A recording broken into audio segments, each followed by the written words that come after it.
Hi dear chess enthusiasts, and welcome back to our exciting journey through the world of chess. Today I have brought with me a very interesting game from a psychological perspective and also from an opening perspective.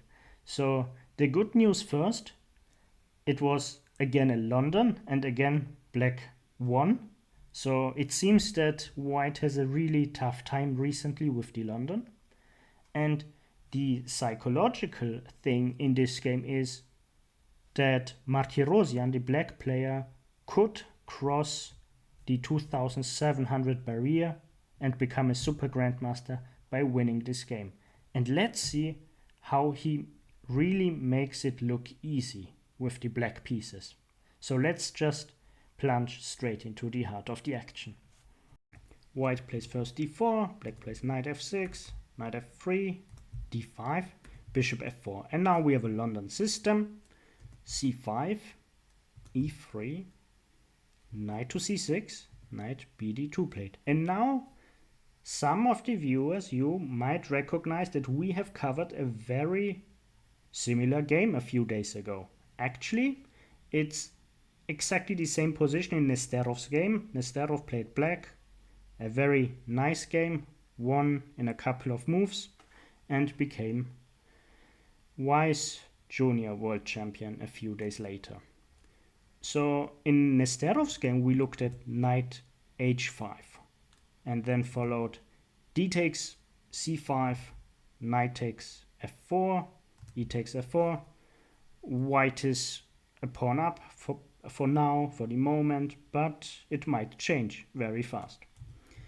So in our game, the black player Martirosyan decided to take on d4, e takes d4, how to take back else, knight isn't really an option. And here there is a line which black seems to fear on a high level. And I will just show it to you. It's bishop f5 and now this bishop b5 move. And bishop b5 is scoring incredibly well for white, and it's a favorite of super grandmasters like Grishuk and Aronian, among others. Also, the strong grandmaster Demchenko is playing this line regularly. So let's go back. And as I mentioned, it seems to be very annoying, so black played a6. And it's not the first time that Martirosyan is playing a6. There is at least one recorded game in the database against the American grandmaster Tank. But it was a blitz game. So white plays c3 here, and black plays bishop f5. Now, so there's no pin possible. One could say that black lost the tempo, but on the other hand, the pin is not possible anymore. And now we have a very interesting position because we arrived at the crossroad. So Alonso Rosell needs to decide what he is doing. The most played move here is bishop to e2. And the score of this move is incredibly bad for some reason. Because e6, castles, bishop d6, queen takes d6. And the white player scored pretty bad here so far. So it's very understandable that white opts for the very sharp knight e5. And the reason why it is sharp is because black is basically forced to take on e5. And now white takes with the pawn on e5. So it's move 9, and white got already a pawn on e5. Black hasn't developed yet. White hasn't finished either, but black's development is still lacking. So knight d7 played, and now we will see the idea of this d takes e5, because now the knight from f6 is gone, and white can play g4 because the pawn is covered by the queen. So bishop to g6, but what was the idea of g4? Just winning space? No, white actually wants to get this bishop. There's still a square here, but there's also this f3 move. So black should play very cautiously, and he needs to care about this bishop on g6. and he should play h5. But why not h6? Let's take a look at h6 first. h6, h5. And now we see the bishop on g6 is protecting the f7 square, but after h5 it has to move to h7. And now white can play the annoying move e5, and look at this this bishop on f8. It's buried alive. It cannot move. The rook, same. There's only h8 and g8, so also not developed. And black has a very hard time here. So therefore, black opted for h5. Everything else is very bad. And white still plays the ultra sharp e6 move. And black is forced to take on e6. So now g takes h5, bishop takes h5, bishop e2, bishop takes e2, queen takes e2, and black plays the move e5. Black is ready to give back the pawn in order to develop, because the bishop on f8 is still undeveloped. The rook on h8 cannot join the game for now.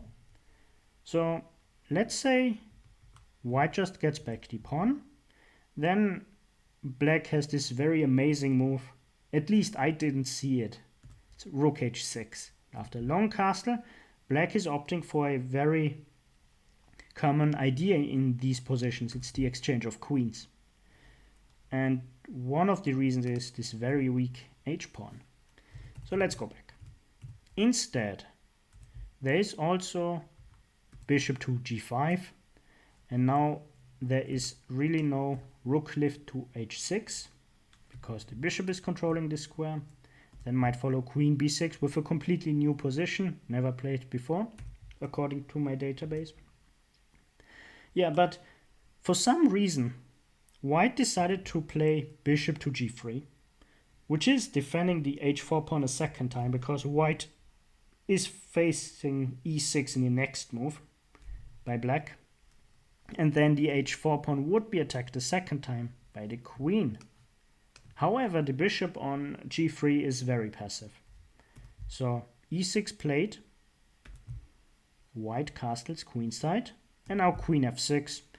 And now the pawn is defended twice. This is the extra pawn, actually. So black is up a pawn. And now white could have played knight to f3 and continued the game with e4 and knight g5, trying to play against the weak e6 pawn. After bishop c5, he would play queen to g4. But instead, so this a rook h6 would defend the pawn a second time. But instead, white chose to play the very strange c4 move. And now, Martirosyan just played queen f5. And white decided to trade queens. So queen f3. And after queen takes f3, knight takes f3, the position should be completely lost for white already, or at least very difficult to hold. So instead of taking the c4 pawn on c4, black decides to play rook c8. So maybe he can take with the rook on c8, on c4. Sorry. So b3 played, and still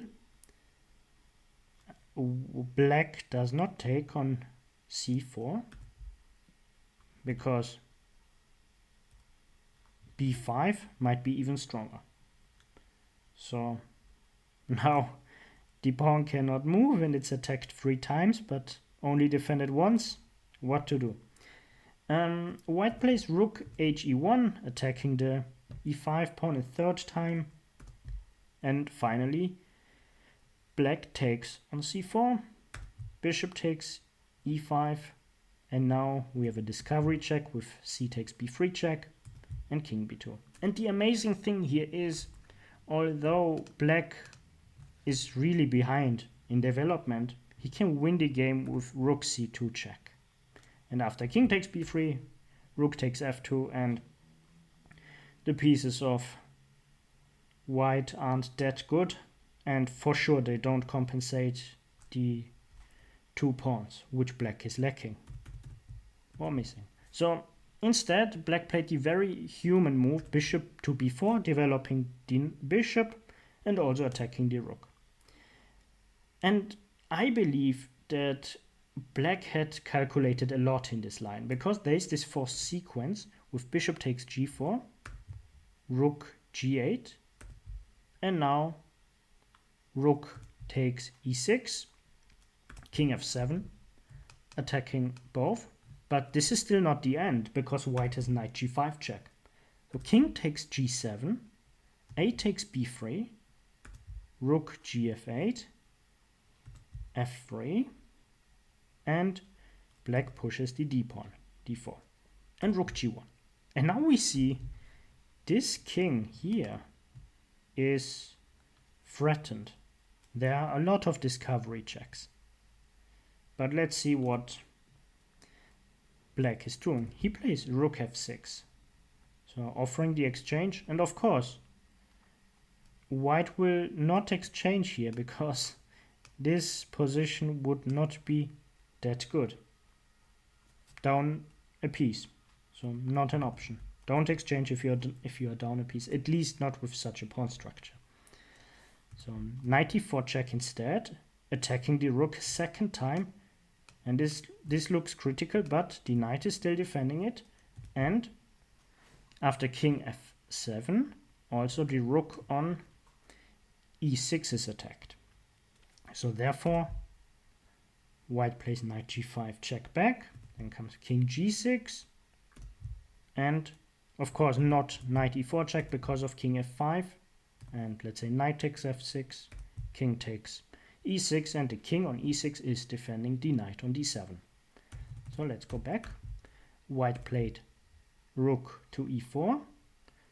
Black followed with king h6. It's really time to get out of all these discovery checks. King b1, rook c3, king a2, rook e3, and rook f to d1, and it looks like white set up a threat of winning back the piece. But after bishop to c3, white decided to resign. But why did he resign? So rook takes e3, d takes e3, rook takes d7, then black has e2, pawn to e2, and after, let's say, rook to e7, pardon me, there is just pawn e1, queen, and white is losing too much material, and therefore white decided to call it a day after bishop to c3. I hope you enjoyed the video and the game as always, and let me know what you think about the current situation of the London system in the comment section. Does white need to worry if it's playable? Are there particular setups like in the lines we've looked at that white is really struggling? See you in the next video. Bye.